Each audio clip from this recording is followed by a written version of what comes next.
2025년 2월 손해보험 설계사 자격시험 이번 시간에는요 18번부터 33번까지 공통사항 영역에 대해서 문제풀이를 진행해 보도록 하겠습니다. 18번은 4점짜리죠. 같이 볼게요. 최초 보험계약 체결 시 중요사항을 설명하면 이후 계약 체결 시에도 보험업법 제95조 2의 금소법 및 제19조에 따라서 설명 의무를 이행하는 것으로 보는 계약은 이라고 했습니다. 정답은요 3번이 되겠고요.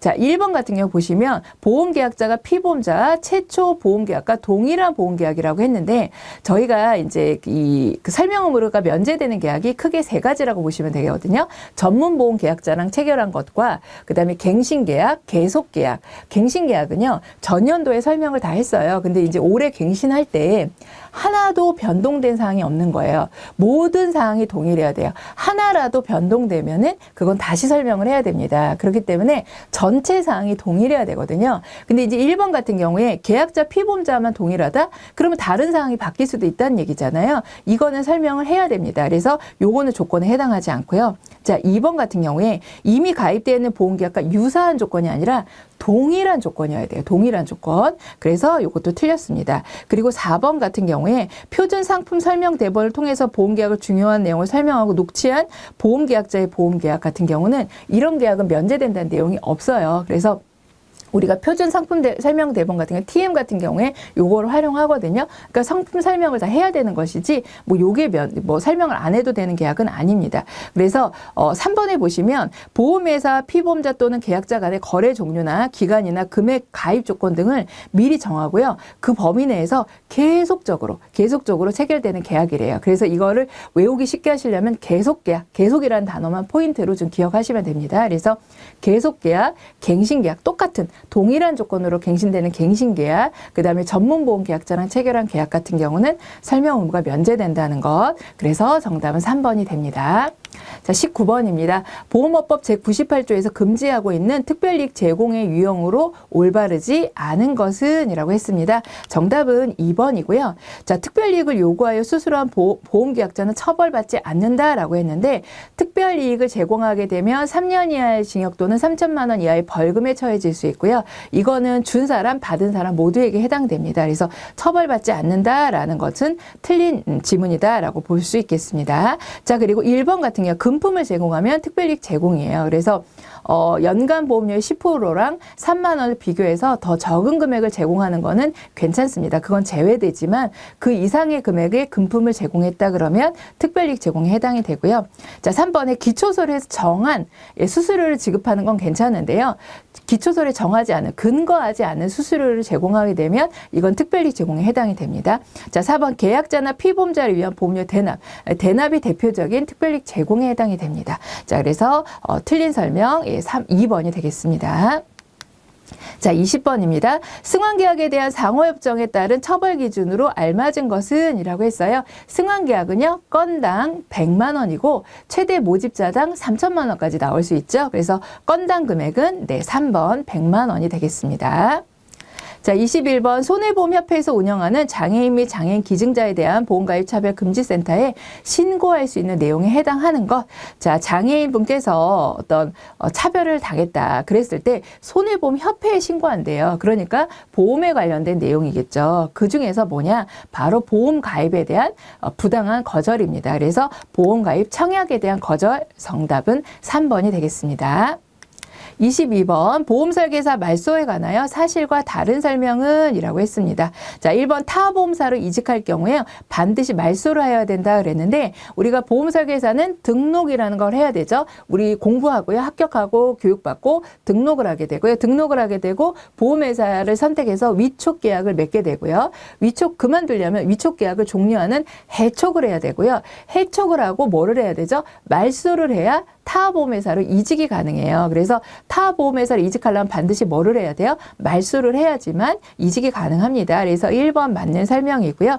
자, 2번 보험회사 위촉계약이 종료되는 즉시 타보험사로 이직이 가능하다 그랬는데 여러분 위촉계약이 종료되는 게 해촉이잖아요. 해촉을 하면 뭘 해야 되죠? 말소를 해야 되죠. 그러니까 말소가 되어야 타보험사로 이직 가능한데 이 2번 같은 경우는 해촉을 하면 이직이 가능하다는 얘기니까 이건 틀린 설명이 되는 겁니다. 그래서 정답은 2번이 되겠네요. 그래서 이렇게 즉시라는 표현이나 이런 것들은 좀 우리가 좀 포인트 단어로서 의심해 봐야 되는 이거 오답일 가능성이 상당히 높은 문장입니다. 뭐 자동으로 된다, 즉시 된다 이런 표현들. 자, 그래서 틀린 설명은 2번이었고요. 3번 본인에 의한 직접 말소의 경우라도 먼저 해촉을 해야 됩니다. 그러니까 우리 순서가 등록, 위촉, 해촉, 말소예요. 그러니까 해촉을 해야 말소를 할 수가 있는 것이에요. 자, 4번 말소는 일사전속이 적용이 된다 그랬습니다. 그래서 이게 대리점은 여러 회사랑 계약을 체결할 수 있지만 설계사는 일사전속주의를 채택하고 있기 때문에 타 회사를 이직하려면 말소를 하고 이직이 가능한 것입니다. 그래서 맞는 설명이 되겠습니다. 23번 보험의 모집에 대한 설명으로 틀린 것은 이라고 했습니다. 자, 2번 보험 설계사는 보험 대리점으로 등록할 수 있을까요, 여러분? 자, 우리가 모집 종사자는요, 이중 등록이 안 됩니다. 그러니까 설계사를 하면서 대리점을 할 수는 없어요. 대리점을 하면서 중개사를 할 수도 없습니다. 그러니까 설계사는 대리점으로 등록할 수는 없다라고 해야 됩니다. 그러니까 1번 틀린 설명이네요. 자, 2번 볼까요? 보험의 모집이 가능한 자는 법률로 제한하고 있어요. 그래서 보험의 모집이라고 하면 중개 또는 대리로 나눠져 있죠. 중개하는 사람은 설계사, 중개사, 그리고 대리하는 사람은 보험 대리점, 그리고 이제 보험회사 임직원, 대표이사, 사회이사, 감사를 제외한 임직원은 보험을 모집할 수 있도록 법률로 정해져 있다라고 볼 수 있겠습니다. 자, 3번 보험회사가 아닌 자와는 보험계약을 체결하거나 중개할 수 없어요. 중개 대리할 수 없습니다. 자, 4번 보험계약의 중개는 설계사와 중개사에 의해서 이루어진다. 맞는 설명이죠. 그래서 정답은 1번이었습니다. 자, 24번 다음 중 금융기관 대리점에 보험 모집 시 금지 행위에 해당하지 않는 것은 이라고 해서 해당하지 않는 것. 금융기관 대리점 방카슈랑스라고 하는 거죠. 그래서 은행이나 신용카드 회사나 이런 금융기관에서 보험 대리점 허가를 받고 상품을 판매하는 것을 우리가 금융기관 보험 대리점이라고 합니다. 그래서 이에 대해 설명으로 틀린 거 정답은 1번이에요. 모집 장소와 대출 취급 장소는요, 명확하게 분리되어 있어야 되거든요. 그러니까 분리하지 않으면 안 돼요. 근데 여러분 이 문제에서 금지 행위에 해당하지 않는 것이잖아요. 문제를 잘 풀어 보셔야 돼요. 금지 행위에 해당하지 않는 거니까 괜찮은 거예요. 이렇게 하면 괜찮은 거. 자, 1번 같은 경우에 분리하지 않으면 금지행위인데 분리를 잘 해놨대요. 그러니까 이거는 금지행위에 해당하지 않죠. 그래서 1번이 답이 되는 것이고요. 2번에 해당 금융기관 점포 외의 장사에서 모집하면 이건 금지행위예요. 3번에 금융결의를 통해 취득한 개인정보를 마음대로 모집에 활용하면 이것도 금지행위예요. 4번에 설계사가 아닌 금융기관의 임직원을 모집하게 하는 행위도 금지행위에 해당이 됩니다. 그래서 이 3개, 2, 3, 4번은 금지행위에 해당이 되는 거고요. 1번은 뭐다? 해도 되는, 이렇게 해야 되는 거예요. 그렇기 때문에 이거는 금지행위에 해당하지 않는 것이 되는 것이죠. 그래서 문제를 잘 읽어보고 풀으셔야 된다는 거 다시 한번 강조드립니다. 자, 25번 금소법상 금융상품 직접 판매업자에 해당하는 것은 이라고 했어요. 자, 보험상품은요, 직접 판매업자가 있고요, 금융상품 중개 대리업자가 있습니다. 직접 판매업자는 누구죠? 바로 보험회사이고요. 중개 대리업자는 설계사, 중개사, 대리점이 됩니다. 그러니까 직접 판매업자 정답은 1번 보험회사가 되겠습니다. 그래서 설계사, 보험대리점, 보험중개사는 자, 중개하거나 대리하는 판매업자에 해당이 된다는 거 정답 1번이었습니다. 자, 26번 보험 판매 프로세스 중에서 고객의 니즈 및 재무 정보를 토대로요, 최적의 위험 보장 설계를 제시하는 단계입니다. 여러분 제시가 포커스라고 보시면 돼요. 그래서 제시 여러분 이렇게 내민다는 거잖아요. 자, 이렇게 그러면 이 보기에서 이 제시한다는 느낌하고 가장 유사한 걸 하나 고르시면 돼요. 네, 정답 1번 가입 권유입니다. 정보 수집은 말 그대로 고객의 정보를 수집하는 거고요. 계약 체결은 보험 영업의 최종 목표이자 새로운 고객 서비스 시작 단계라고 저희가 정의를 하고 있고요. 소개 확보는 증권을 전달하면서 새로운 고객을 확보하기 위해서 소개 확보를 받는 단계입니다. 그래서 소개 확보에는 증권 전달이 포함되어 있다는 게 키포인트입니다. 그래서 정답은 1번이 되겠습니다. 27번입니다. 보험 가입이 대상이 되는 위험이 아닌 것은 자, 우리 주변에는 위험이 상당히 많습니다. 위험이 많이 도사리고 있지만 보험회사가 이 모든 위험을 대상으로 보험을 판매할 수는 없습니다. 그래서 많이 있는 위험들 중에서 분석을 하는 거죠. 그래서 이런 위험들은 보험으로 판매가 가능하겠구나라고 판단을 하는데 그 기준을 묻는 문제라고 보시면 되겠고요. 자, 우선은요. 다수가 모여야 되고요. 동질의 위험을 느끼는 사람이 다수가 모여야 됩니다. 그래서 암보험이면 암이 걱정되는 다수가 모인 거고, 그죠? 운전자 보면 운전하시는 분들 다수가 걱정되는 사람들이 다수의 위험, 그 다수가 동질의 위험을 느끼는 사람끼리 결합을 한 게 바로 보험이에요. 그래서 보험에 가입 대상이 되는 위험의 특징은 다수의 동질의 위험이라는 특징을 갖고 있습니다. 자, 그리고요, 그 확률적으로 측정 가능한 위험이어야 되고요. 그 다음에 자연계, 3번에 보시면 자연계 이상 변동 위험이래요. 자, 자연계 이상 변동, 지진, 전쟁, 이런 것들이, 이런 어떤 자연계에 큰 어떤 문제가 발생했을 때, 물론 최근에는 천재지변이나 전쟁도 보상이 되지만은 어떤 우리가 보험회사가 감당할 수 없을 정도의 큰 자연 이상 변동 같은 경우는 보험의 가입 대상이 되기가 어렵습니다. 그래서 정답은 3번이 되겠습니다. 그래서 4번에 고객도 부담이 가능한 보험료여야 되거든요. 그래서 1번, 2번, 4번 같은 경우는 보험 가입의 특성이 되지만 이렇게 3번에 자연계 이상 변동 같은 경우는 보험회사가 감당할 수 없는 위험인 경우에는 우리가 보험의 가입 대상이 되기가 어렵다라는 것입니다. 그래서 정답은 3번이 되겠습니다. 자, 28번 자동차 관리법상 정비 의뢰자에게 사전 견적서를 교부하지 않은 경우 부과되는 과태료 기준은 이라고 했어요. 자, 여러분들 우리가 이제 과태료 부과하는 문제들 좀 나오는데 우리가 자동차 보험에서 이제 손해율이 많이 올라가는 부분 때문에 법령이 강화된 게 두 가지가 있습니다. 자동차 관리법에서 자동차 손해배상 보장법에서는 우리 그 나이롱 환자에 대해서 외출 외박 기록을 의료기관이 잘 작성하지 않으면 300만 원의 과태료, 300만 원 이하의 과태료를 부과하겠다라는 내용이 있었고요. 또 하나가 자동차 수리비를 과대하게 청구하는 부분들에 대한 부분을 좀 이제 못하게 하기 위해서 수리 내역서를 이제 강제 교부하도록 바꿨습니다, 법을. 그래서 이 부분은 이제 자동차 관리법에 나와 있는 부분이고요. 이런 것들을 내역서를 사전 사후에 제대로 교부하지 않게 되면 수리업체에 대해서는 100만 원 이하의 과태료가 부과가 되게 됩니다. 그러니까 정답은 1번입니다. 그래서 자동차 손해배상 보장법의 외출 외박은 300만 원 이하의 과태료, 자동차 관리법에 의해서 정비업체에 대해서는 100만 원 이하의 과태료, 이렇게 좀 기억을 해주시면 됩니다. 정답 1번입니다. 자, 29번입니다. 특정범죄 가중처벌법상 음주운전으로 사람을 사망에 이르게 한 경우 처벌 기준입니다. 자, 우리가 이제 과태료 이런 것들 외울 게 많기 때문에 우선 포인트로 좀 외울 수 있는 부분을 말씀을 드리면 저희 시험에서 이제 무기까지 나올 수 있는 경우가 두 가지가 있거든요.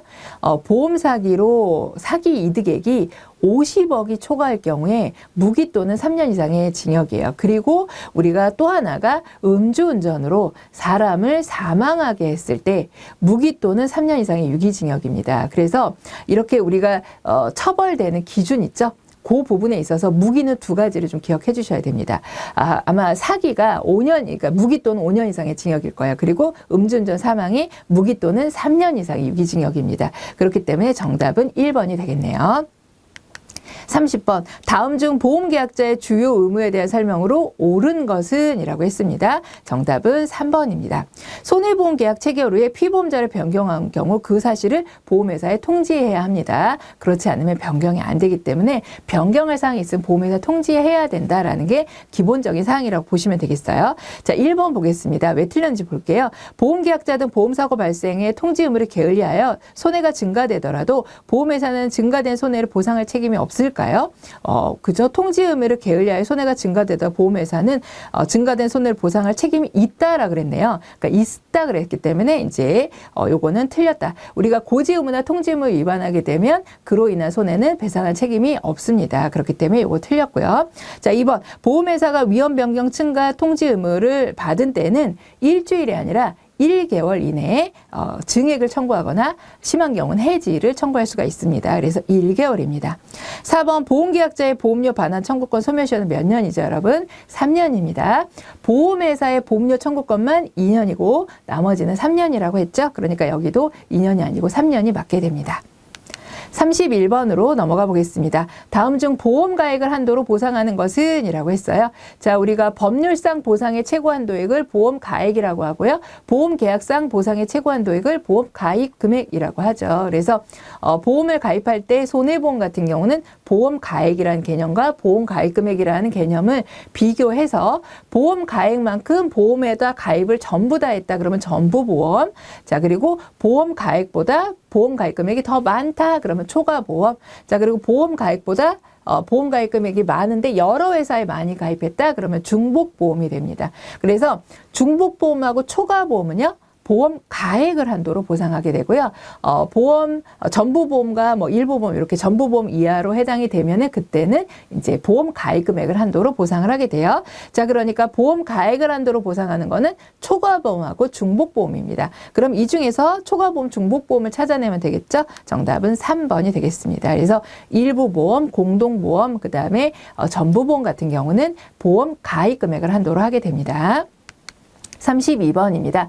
약관 해석의 원칙에 대한 설명으로 틀린 것은? 이라고 했고요. 정답은 1번이 되겠는데요. 약관이 변경된 경우 이미 체결된 보험계약에 대해서도 그 변경 효력에 대해 적용하는 것이 일반적이다 그랬는데 여러분 이건 일반적이지 않습니다. 약관은요, 가입한 시점에 약관 기준 적용해요. 그래서 어제는 보상이 되는 상품인데 똑같은 상품이라도 약관이 오늘자로 바뀌었다. 오늘부터는 보상이 안 되는 걸로 바뀌었다. 그러면 오늘 가입하면 예전 기준 적용받지 못합니다. 그래서 일반적인 경우는요, 가입한 시점에 약관을 적용받는 거지 옛날 약관이 내 상품, 내가 가입한 상품의 약관에 적용되는 것이 아닙니다. 그렇기 때문에 이렇게 변경된 내용이 그 이후에 체결된 계약에 적용되는 경우는 일반적인 케이스는 아니고요. 이런 경우는 가능은 해요. 근데 어떻게 하냐면 아주 특별한 경우입니다. 그래서 변경 약관의 소구표라고 그래서 금융위원회에 신고를 하고 금융위원회에서